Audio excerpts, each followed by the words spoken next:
Высокая духовность, твердые моральные устои всегда были отличительной чертой чеченцев и всего чеченского общества в целом. Человек бездуховный, аморальный, терял лицо и никогда не мог претендовать на какую-либо значимость в этом обществе. Даже в годы лихолетия чеченцы придерживались высокой морали, что и позволило в конечном итоге сохранить им свое национальное лицо. Примеры этого мы видим в творчестве классиков русской литературы Михаила Юрьевича Лермонтова, Льва Николаевича Толстого, а в более поздний период и у Александра Солженицына. Русско-Кавказская война XIX века, красный террор периода гражданской войны и последовавшая за ним коллективизация, репрессии 30-х годов, ссылка 44-го – все это чеченцы пережили, уповая на Аллаха и не теряя своего лица. На рубеже тысячелетий чеченцы стали жертвой новых, беспрецедентно жестоких испытаний. По сути, народ был поставлен на грань выживания. Национал-предатели в сговоре с политическими авантюристами, руководившими Россией в конце 90-х годов XX века, развязали на чеченской земле войну. Вся военная мощь одного из сильнейших государств мира обрушились на страну войнахов. Города и села республики были подвергнуты тотальному разрушению. Погибли десятки тысяч человек, сотни тысяч были ранены. Уставшие от войны, насилия и безысходности, люди постепенно деградировали. Начало 21 века ознаменовалось для Чеченской Республики социальными явлениями, которые никогда ранее не были характерны для чеченского общества. Наркомания, алкоголизм, проституция, свободные прозападные нравы. На разрушенных и побитых улицах чеченских городов можно было наблюдать странные картины. Женщин, откровенно вызывающие одежде, наркоманов и ходящих табунами пьяных. Если война наркомании была объявлена в самом начале 2000 года и уже к 2005 году покупка наркотиков в республике была делом довольно проблематичным, то остальные фигуранты дела были взяты в разработку тогда, когда социально-политическая обстановка более-менее стабилизировалась. Когда молодой президент Чеченской Республики объявил о реализации государственной программы духовно-нравственного воспитания, отовсюду послышались возмущенные голоса. Культ личности, средневековье, ущемление прав человека. Уже на тот момент некоторые из его инициатив, такие как борьба с наркотиками или игровыми автоматами, были переняты другими регионами. Хотя поначалу эти самые инициативы тоже подвергались жестокой критике. Тем не менее, сегодня уже на федеральном уровне борьба с этим общественным злом ведется как раз такими методами Кадырова. Давайте попробуем разобраться, чего же все-таки больше в инициативе Кадырова – блага или зла. Начнем с того, что никого насильно не заставляют.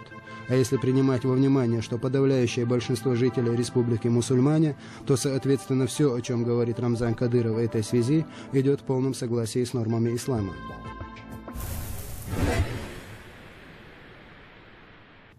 Во-первых, в программе содержится призыв к духовной и нравственной чистоте, и не надо путать это с ваххабистским максимализмом. Пьяных палками не бьют, хотя и следовало бы, и паранжу ни на кого силком не натягивают. Речь идет только о постоянных нравственных приоритетах чеченцев. А чеченские женщины, как известно, всегда одевались в скромную одежду. Появление пьяным в общественном месте навлекало позор не только на самого пьяного, но и на всю его родню. От того, что мы говорим, что мы мусульмане, что мы чеченцы, от слов ничего не меняется. Мы должны выглядеть соответственно и вести себя соответственно. Во-вторых, программа никоим образом не представляет собой запретительную меру, как ее пытается представить ряд средств массовой информации. Во главе угла – воспитательная и разъяснительная работа. Именно в этих целях ведется постоянная работа в мечетях, школах, вузах, государственных учреждениях. Плоды этой работы уже можно наблюдать, просто выйдя на улицу. Курящих молодых людей, не говоря о пьяных, в общественных местах можно встретить крайне редко. Откровенно одетые девицы тоже редкость.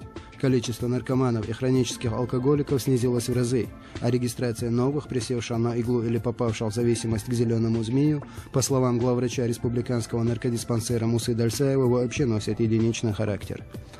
В-третьих, в программе нет ни одного момента, вступающего в противоречие с существующим законодательством. Время продажи крепких спиртных напитков ограничено 2 часами в сутки, а в том, что происходит это с 8 до 10 утра, нет ничего противозаконного. То, что в государственные учреждения ограничен доступ женщин с непокрытой головой, тоже не противоречит закону. Каждое госучреждение вправе регламентировать форму одежды своих сотрудников и посетителей. Последнего момента хотелось бы коснуться отдельно. Многие считают это нарушением прав женщин. А в какой религии, позвольте вас спросить, господа критики, допускается, что женщина не должна покрывать голову платком? В исламе на сей счет есть четкие и недвусмысленные рекомендации.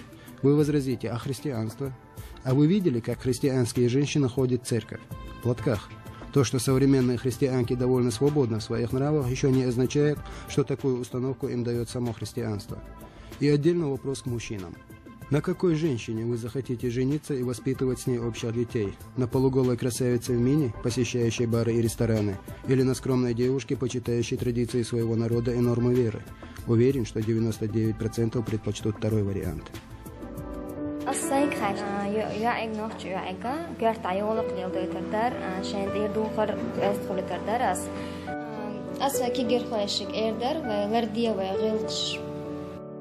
Мне кажется, что чеченская девушка в первую очередь должна соответствовать происхождению. То есть она не должна забывать в первую очередь, в каком обществе она находится. То есть она родилась, воспитывалась в чеченском обществе.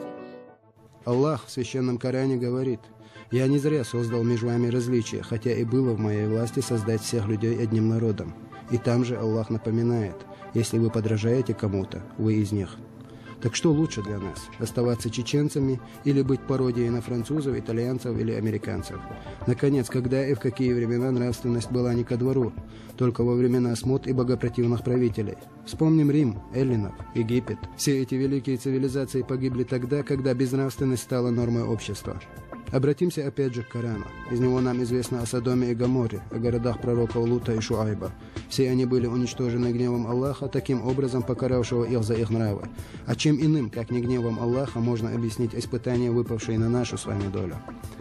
Чего только не происходило на нашей с вами чеченской земле. Вспомните лихие 90-е. Похищение людей, торговля людьми, падение нравственности, расплодившийся ваххабизм, ставший символом и мерилом лицемерия. Нет ничего более богомерзкого, чем лицемерие, когда, прикрываясь самыми светлыми лозунгами, проповедуя самые высокие идеалы ислама, совершаются противнейшие преступления. Причем совершается руками одурманенных молодых людей, вера, мужество и достоинство которых поставлены на службу заморскому хозяину, далекому от ислама так же, как Даджал. Все это не могло продолжаться бесконечно. Именно поэтому мы с вами испытали и пережили то, чему ужасался весь мир. И чем, как не милостью Аллаха, объяснить тот факт, что война окончена, кровь и огонь остались в прошлом. И сегодня республика демонстрирует невиданные темпы мирного строительства.